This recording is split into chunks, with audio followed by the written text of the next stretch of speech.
সবাইকে তো ছবি দিলা, আমাকে ছবি দিবা না? আমি কাকে ছবি দিলাম? আমার কাছে তো ছবিই নেই। ওই তো সবাই এসে তোমার ছবি তুলে নিয়ে গেল। ও, সেলফির কথা বলছো? ঠিক আছে তোলো। দেখি মোবাইলটা। এটা কার ছবি? আমাকে তো আমি নিজেই চিনতে পারছি না। এই ফোনে ছবি তোলা হয়? স্মার্টফোন লাগবে। ও কোথায় পাবো? আমরা গরিব মানুষ। আজ প্রথম গ্রামে শুটিং করতে গিয়ে যে বিশৃঙ্খলাটা ঘুরে গেল না, এটা মেনটেন করার জন্য গ্রামের কিছু ছেলের দরকার। বলছিলাম স্যার, আজ সকালে আমাদেরকে যে ছেলেটা ডিস্টার্ব করলো না, ওই ছেলেটাকে কাজে নিলে হয় না?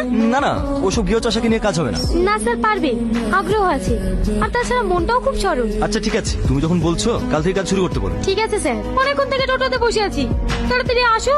সালমা, তুমি এখানে কি করছো? কি ব্যাপার, তুমি এখানে? আমি এখানে মানে? আমি তোমাকে বাড়িতে তন্ন তন্ন করে খুঁজে বেড়াচ্ছি, আর তুমি এখানে সেজে গুজে কি করছো? সেই কৈফিয়ত কি তোমাকে দেবো নাকি? সিনকার, এই জানোয়ারটা ক্যামেরার সামনে দিয়ে কোথায় গেল? এই চাষা, সিন চলাকালে তুই কেন গেছিলি? আমি তো করে বলেছিলাম এরকম চাষা বসে লোক কাজ করতে পারবে না, শুধু তোমার জন্য কাজে নিছিলাম। স্যার দয়া করে ম্যাডামকে কিছু বলবেন না, সব তো সামাল।